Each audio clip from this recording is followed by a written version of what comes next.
Okay guys, welcome back to another episode of Rotten Reviews. On this episode I'm going to take a look at the 2004 movie Alexander by Oliver Stone. It has Val Kilmer, Colin Farrell, and Angelina Jolie, and others, Jared Leto, and others more forgettable. However, it has a 16% on the tomato meter and a 35% on the audience score. It is rotten, completely rotten, and that's a nice way of saying that this movie bombed spectacularly at the box office. It bombed on home video, and it actually offended a lot of people around the world in its portrayal of this historical figure, Alexander the Great. It didn't offend me, but it definitely bored me when I saw it. It is 3 hours long. I thankfully didn't see this in the theater. I saw this when it came out on DVD, and I forgot it like 20 minutes after I watched it. Well, I'll take that back. The only thing I didn't forget in this movie was, the performance of Rosario Dawson as the wife that Alexander the Great takes. And the reason that I remember her is just because she played this beautiful savage. And, it was a very violent and sexy portrayal of, a wife that would have just as gladly put a dagger through Alexander as had sex with him. And there was a sex scene, by the way. Otherwise, the rest of the movie was a complete forgettable bore to me. It's so boring and forgettable that I forgot that it was 3 hours long, but it was like 2 hours and 56 minutes long. It offended a lot of people because it featured like a gay romance between Alexander and one of his lieutenants played by Jared Leto. It's kind of weird. The film spends a lot of time on their romance or bromance or romance slash bromance, if you will, and it drags down the plot. And also the relationship between Alexander's character and his father, played by Val Kilmer. That's very slow, hard to follow, and also drags down the plot a lot. You would think that you would get some sweeping action movie out of this, and it would keep you all caught up in the action and the romantic violence of the battles. And there was a little bit of that, but it was dragged down so much by those other negative things I just listed. And it sits at a 35% audience score. I'm surprised it's not even lower. From what I heard, there's a special director's cut of this that came out years later that supposedly fixes all the problems, a way for the director, Oliver Stone, to somehow redeem himself and prove that it wasn't him, it was somehow the studio that ruined his perfect vision.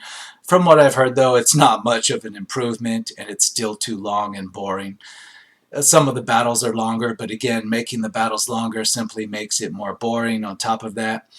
So we'll get right into the audience reviews and see how many people want to disagree with what I've just said. I have the feeling that there will be disagreements, and that's the fun part of this, I suppose. So let's find a review right here from November of 2019. Half a star. 3 hours of my life that I will never get back. Now excuse me while I pour some bleach in my eyes. I could sympathize with that, especially if you saw it in the theater. Wow, you're going to be upset, and you're going to have a sore back and sore ass too. Personally, I give this like one and a half stars for the battle sequences.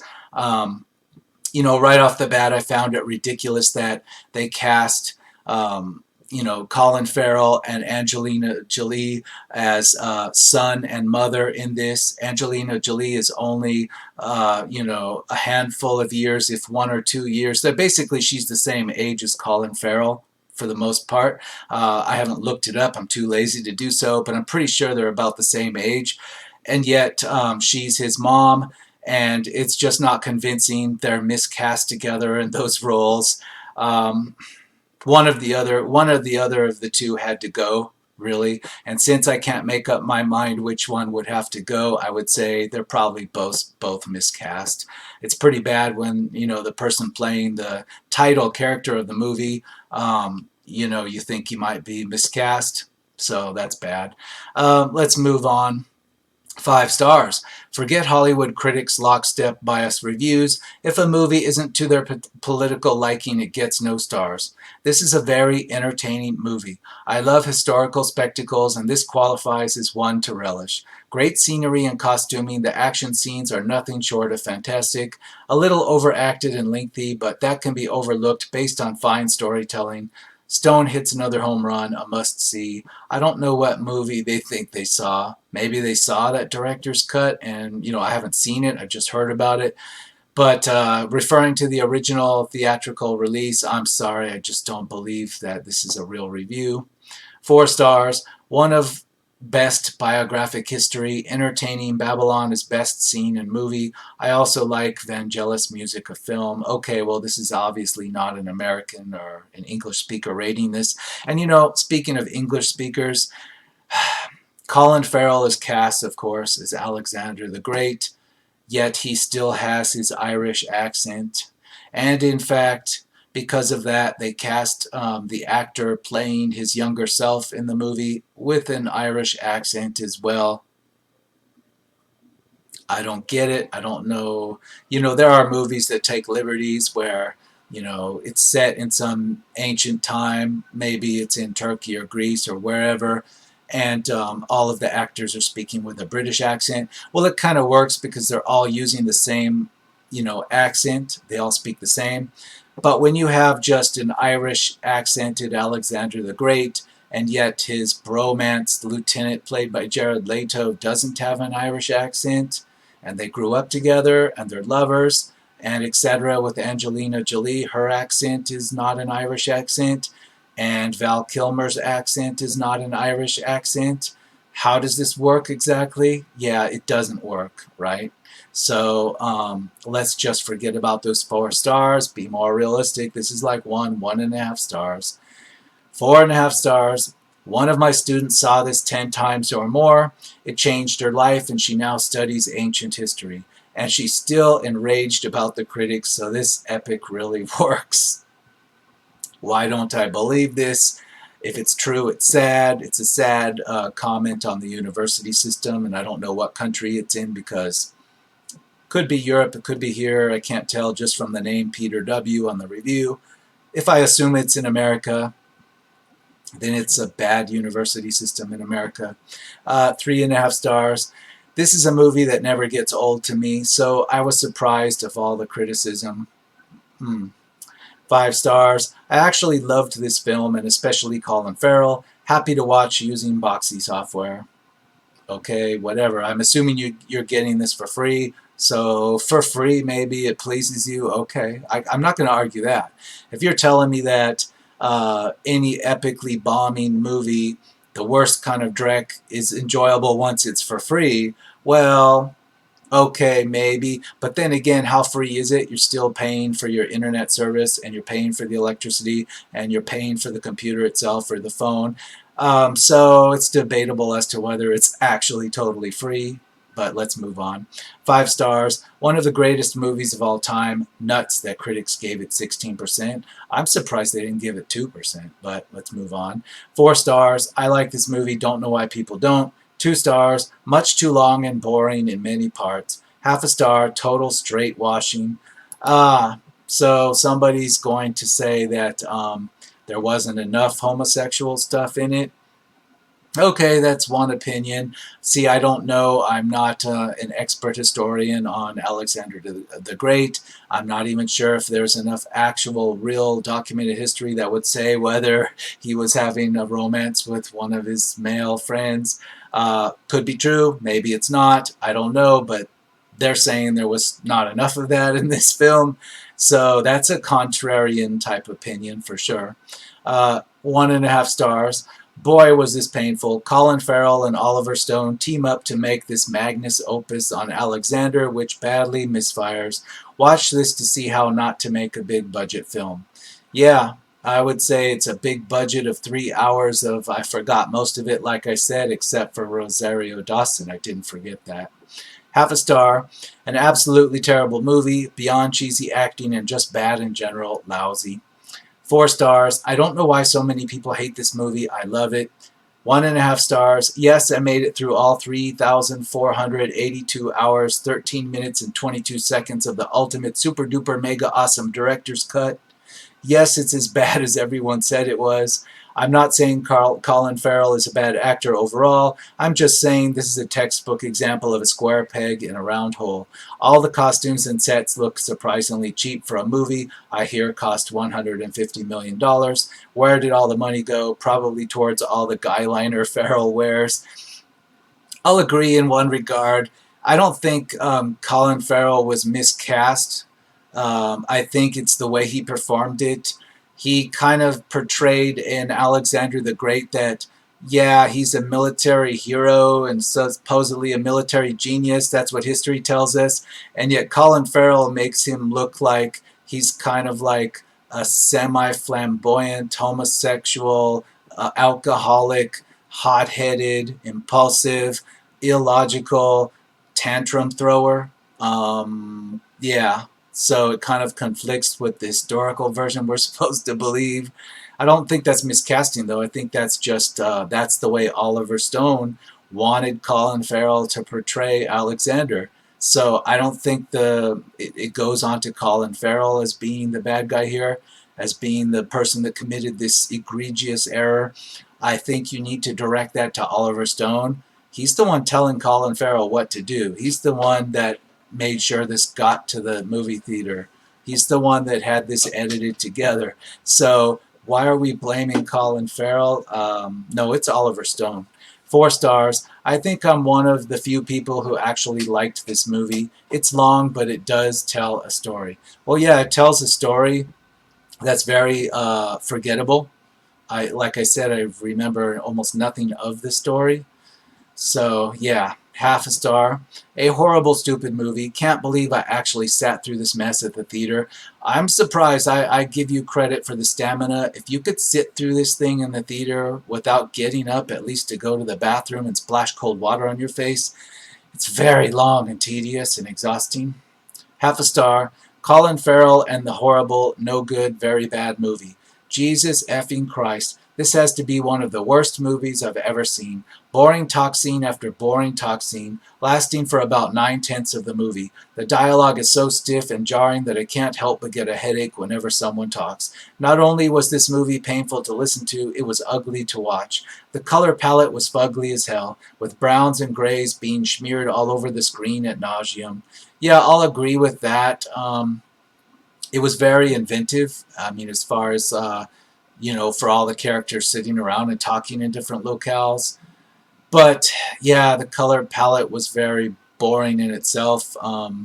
It wasn't like visually exciting. It was just it was interesting, right? And it had like different cultural fabrics and whatnot thrown together, but it was overall just dull. It was a lot of people just sitting around and having conference type talks that sometimes devolved into temper tantrums. And yeah, but color palette, I'll agree. It's a lot of just like a lot of the indoor stuff is very dull and drab. 1.5 stars. The film Alexander indeed skips over large portions of his life, making the biopic aspect of the film seem incomplete. However, this is made up by the movie's in-depth conversations about homosexuality, racial identity, and racism. We are able to witness through this movie the true birth of the white supremacy ideology as it is taken from Europe and brought to the rest of the world, Asia, and North Africa. Alexander battles his commanders and their racist ideology whilst he battles his own sexual identity. I don't know if I get all that from it. Maybe you could say the thing about, taking his wife, Rosario Dawson's character, and how, he did that just to, like, prove he could fit in with the so-called savages, and yet it kind of, like, caused conflict with his own Greek commanders and whatnot. I kind of liked where that was going, but yeah, some people might have like tried to read a lot of more modern political stuff into that, and that's what I get from this reviewer. that he's just derailed into modern politics, and this is a review from 2017, so I can only imagine what this reviewer would be saying now in 2019. It's surely gotten worse since then. 1.5 stars. I remember as a kid I didn't really like it, but now years later I know I don't like it. It was hard to stay with it. The Ultimate Cut on Netflix was on my list for a while and I had time to kill, but by the intermission I found myself constantly looking at the runtime, seeing how close it was to the end. It lacked the poetry and rhythm of epics like Lawrence of Arabia. The dialogue mostly came out awkward and often laughable. I think the overacting was a product of the poor screenplay. Yeah, and Oliver Stone could have put a stop to it, but he didn't. So even if the screenplay made everybody overact, yeah, why didn't Oliver Stone, this iconic director of our time, right? Or at least he was, why did he not put a stop to what was obviously coming across as over the top acting? He didn't. He enjoyed it on some level, obviously. Half a star. I don't know what any of the people involved in this film were thinking. It's an absolute mess. Agreed. I don't know what Oliver Stone was thinking. I don't know what happened. 3 stars. The look of this movie was cool. Some inaccuracies, of course, but still a good overall movie. Can't speak to the historical accuracy, but I'm guessing not, because nothing nothing made sense. I mean, when you cast Angelina Jolie as Colin Farrell's mom, right there, you kind of make me think you're not paying too close attention to the detail. And so, how historically accurate could it be? 5 stars. After years of wanting to watch this movie, I finally sat down and watched it on Netflix. I immediately regretted not watching it sooner. The narrative weaved to create this beautiful adaptation of Alexander's life, his relationship with his mother and father, and how those tensions played out and given to you in fragments that are ultimately assembled at the end. His evolution from boy to youth to man is captivating. Watching his self-doubt and the struggle he faces surrounding his parentage. Wow, I don't know what movie they're watching. It's like they saw a different movie. Maybe they did see that later Oliver Stone director's cut, because this isn't the movie that I saw. That's for sure.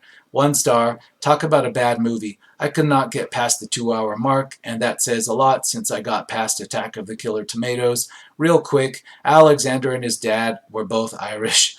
I know this because they both used Irish accents in the movie. Hollywood can't make a movie without a guy or lesbian main character. Here it's Alexander, despite no historical reference supporting this and the threat of lawsuits from 25 Greek lawyers. Oliver Stone decided to go with it. Oh, 25% of the movie is Alexander's gay romance. Yeah.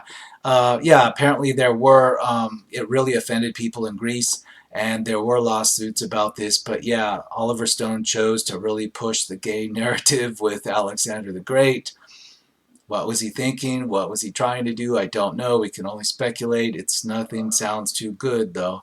1 star, not a good movie to watch. 3.5 stars, 7 out of 10, a good story, but fully white cast of runtime let it down. Talking about whether it's like right to have all the Greeks be white or not. I don't know. I don't know enough about ancient Greek history. In this time, in 2019, you still see people arguing about whether or not the Egyptian culture that built the pyramids was black or brown or white or what they were. We're still debating this to this day because we don't have any actual historical proof to prove it one way or the other. And Greek history is even more ancient than that. So really, I'm doubting there's evidence to support what color the ancient Greeks were.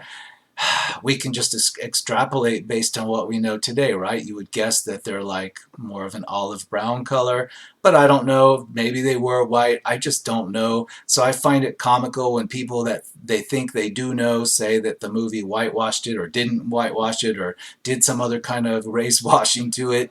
It's completely laughable to me because Greek history is just like ancient Egyptian history. We really don't know what the hell was going on back then. We just have ruins largely and what people wrote about centuries later about these ruins. So anybody's guess is accurate. I just find it funny that people are so certain of these things. 2 stars. Alexander, not so great. Too easy. Yeah, it is too easy. 5 stars. Favorite Colin Farrell movie. Oliver Stone directs a masterpiece. Really? Of all the Oliver Stone movies, you're going to call this one the masterpiece? Wow. 3 stars. Alexander is simply the vision of a talented director on the life of one of the most influential people in history. Although sometimes Colin Farrell's performance is exaggerated, boring scenes, or meaningless sequences, Alexander provides us with great battle scenes, magnificent atmosphere, and a great photograph that sometimes makes it a great visual spectacle, whatever that means. Worthy of the peplum that few movies do. In addition, Alexander has a deep personality and distant from the vision. I don't know what this person's trying to say. This is kind of the fun of reading through rotten reviews on here. Sometimes the reviewers seem more insane than anything Oliver Stone came up with. But okay, whatever. 3 stars. I highly disagree with that.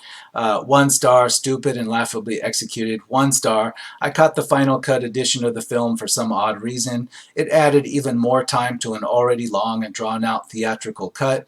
This film is just plain boring. There's really no way around it or no other reason to explain it. Check it out only if you're forced by your parents after they make you Thanksgiving dinner and after you already suggest Die Hard and they turn it down. Yeah, Die Hard's a Christmas movie. Don't forget that. So yeah, if you try to watch Die Hard but your parents force this on you, just kind of leave the room and find something else to do. If you're lucky, just get out of there. 5 stars. One of the most underrated movies in Hollywood's history making. What a shame. Okay, if you say so. 2.5 stars, long and slow but interesting. 1.5 stars, uncomfortable, excruciating, and ultimately unworthy of the stature of its main character. Alexander is a disaster of epic proportions, poorly written, miscast, bloated, and really just boring. The film is salvaged by its rendering of battle scenes and costume and set design. Colin Farrell is perhaps a bit too unwieldy in the title role, and the film focuses too much on Alexander's sexual ambiguities and not enough on his statecraft and military genius. Yeah, that's an understatement. You know, that's the funny thing about this movie is that it's like Oliver Stone wants to try to push you on the idea that Alexander the Great was gay. He really needs you to know that, but at the same time, he's not bold enough to actually show that to you. He kind of dances all around that with a bromance, romance type of thing. It is kind of like weak. I mean, if you're going to come out and just say Alexander the Great is gay, just be bold, be visionary, just go out there and just make him gay. Don't make him like married to some other woman and show a sex scene with that and then just have some weird off-screen bromance with Jared Leto. This is like actually a weakness. Oliver Stone is just he was just not man enough to like just tell us what he really thought. It comes across like that. It's kind of weak.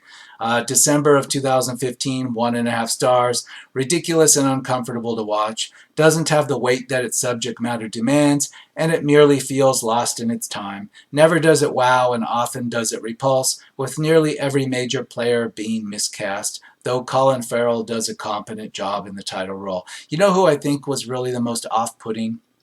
Putting aside that, you know, it wasn't believable that Angelina Jolie was Colin Farrell's mom, but putting that aside, you know, Val Kilmer was just kind of cringeworthy. He didn't look good in this costume. He didn't sound good. He was boring. He didn't look good walking around as the king. It didn't work for me. Val Kilmer, like, Val Kilmer was in, Red Planet, and then you take him out of that and put him in this, and I don't know. It's like you've got the wrong guy there. I think we should forget about Val Kilmer. He was just only good as one character in Top Gun. I'm sorry, but everything else, he's just kind of like he drags everything down. I don't know what people are thinking. 1.5 stars, pathetic in every way. 1 star, truly dumb movie. Jolie has a Russian accent. Acting is cheesy. Makeup is unbelievable. Whose idea was this? You know, it's interesting. They say she has a Russian accent. Maybe that was in preparation for her role in Salt. I don't know, but you know, it would have been more believable if everybody had had a Russian accent. Believe it or not, that would have been better than having like some of them have Irish accents, some of them have American accents, some of them British accents. If they had just had everybody with a Russian accent, hey, it would have worked because, Greek and Russian are related in a lot of ways. The writing is related, language. I mean, let's not go into history on that, but that's probably the least problematic. They should have had everybody else do this Russian accent. At least it wouldn't have been as off-putting. 2 stars. Thematic exploration delving into the intrinsic connections between passion, obsession, determination, and madness transcend the film's narrative stumbles. They're trying to say there's some deeper thing there, but they're giving it 2 stars. I'll just take the 2 stars. Half a star, what a piece of shit. 3.5 hours of shit film. The first battle was tight, but then all it had was bumming, a lot of bumming. I called it the Greek Brokeback Mountain. Bummers bumming all through the film. It was unnecessarily long, really was spread out too thin. I don't mind bumming, but not all the time. Alexander was Brad Pitt. Um, they're doing a lot of things. I commend them for how they put so much into so little in that paragraph. They're basically saying they're kind of offended by the gay theme that's in this. A lot of people were. Hell, the entire country of Turkey and Greece were offended by it. Both of those countries, probably a lot of other places, they were offended by it. And also they make a reference to Brad Pitt in, the Trojan horse story, what was that called with Brad Pitt? Achilles, where he played Achilles. And in any case, they're making a reference to that. And that one kind of had a sly gay thing going on to it too. They put a lot of nuance into this paragraph. I appreciate that. I'll take the half star too. 1 star. How can so much time and effort and money go into such a bad, long arse trip into boredom? Good question. Half a star. Grease done again, but in the new Hollywood mold of Gang America. This time by a bunch of Jackeens, Dublin, Ireland, and with the most un-Greek ever. A knobbly-kneed Mick with the face of an Australian pickpocket. What a crock. The idea of doing themes movies by gang affiliation is a disaster. Hey, Wallywood, have you ever heard of Greek people? How about make a movie about the Greeks, but use Greek people instead of jocks, the 300, or mix? So there's somebody that's like probably of Greek ancestry or culture, and they're very offended by this, and they're not afraid to tell you. I'm surprised we haven't seen a lot more of that, but then again, this is an older movie. I'm sure if we went through enough pages of this, it would pop up more. Half a star. We're in June of 2015. At nearly 3 hours, Alexander is a painful, unbearable experience, replete with over-the-top acting, boring conversations, and lots of scenes where characters yell and cry at other characters. This never ends. It is literally endless. It's a terrible movie, but it may be one of the best, worst movies ever made. Despite the overacting and the length, the sheer spectacle of it, very well done. I try to review movies on Rotten Tomatoes like I'm a real critic, though, and so I truly can't recommend. Yeah, but you said half a star. I'll take your word for it. It's very long and dull. The action, the actual battles seemed okay to me, but again, it didn't make the movie, it didn't pick up the pace any. It just kind of went on and on. It did remind me of Alexander kind of marching across the known world. You get the sheer sense that it took him months and years to do it, and it felt like that as you sat there watching this even at home. It felt, your body felt these years of time going by because you're sore sitting and watching this thing go on and on. So it did a good job of making you feel like a lot of time had passed on his military campaign. 3 stars. Why did it fail? I don't care, but it's a movie about my favorite historical characters, so I liked the movie. Okay.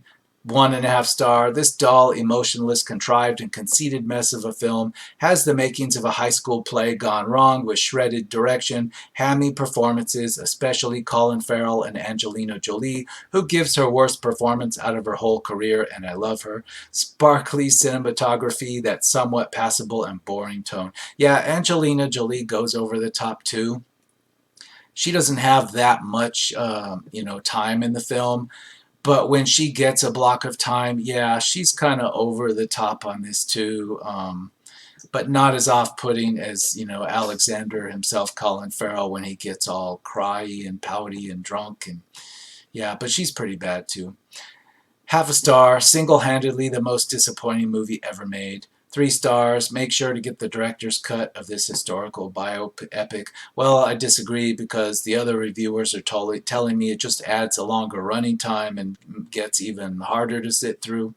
1 star. Angelina Jolie totally looked like a mother figure. Very bad job, Oliver Stone. That's sarcasm because, yeah, Angelina Jolie looks like she's Colin Farrell's wife, not his mom. 1.5 stars. Tacky and boring. Alexander robs its talented cast of any chance to shine using a poor screenplay and an awful direction from the usually talented Oliver Stone. Using a rotten screenplay and even worse cinematography, Alexander is a film that should have been good but failed to reach its own expectations. It truly needed some rewrites. Yeah, but Oliver Stone, I don't know, I just can't see him I couldn't see him trying to rewrite this. He's done other things that he did them in ways I didn't like. Like everybody seems to think that JFK is a fantastic movie. I think it's one of Oliver Stone's most boring movies. Not as boring as this, but he doesn't seem to care when he wants to do something. He doesn't care if he bores you. He just does it. I don't think he would ever admit he made a mistake here. His director's cut was just him trying to push the blame off onto everybody else. But yeah, he's just not going to admit fault, but I see him as the problem here. 2 stars. Who is doing what and why? Terrible. Random accents, inconsistent characters, uninteresting, poorly executed fight scenes, bloated, and hardly a competent story about Alexander the Great. I'll agree. 5 stars. Fabulous epic film with an amazing performance by Colin Farrell. Wow, that's a Colin Farrell fanboy. They probably also thought he did an absolutely amazing epic job playing a vampire in Fright Night, the really bad remake, because they've probably got posters of him on the walls from all his movies. It's pretty sad, but let's leave it. 2 stars. Colin Farrell makes a valiant attempt to portray Alexander. Unfortunately, the one thing he will never conquer is the ability to slow motion on screen. Yeah, there was slow motion in the battle scenes. I don't recall it being anything spectacular or memorable because I can't remember much about it. So anyway, there we have it. 16% tomato meter deserved, 35% audience score. I'm surprised it's not actually lower because it's hard to sit through this thing. So I highly do not recommend, and I will see you on the next episode of Rotten Reviews.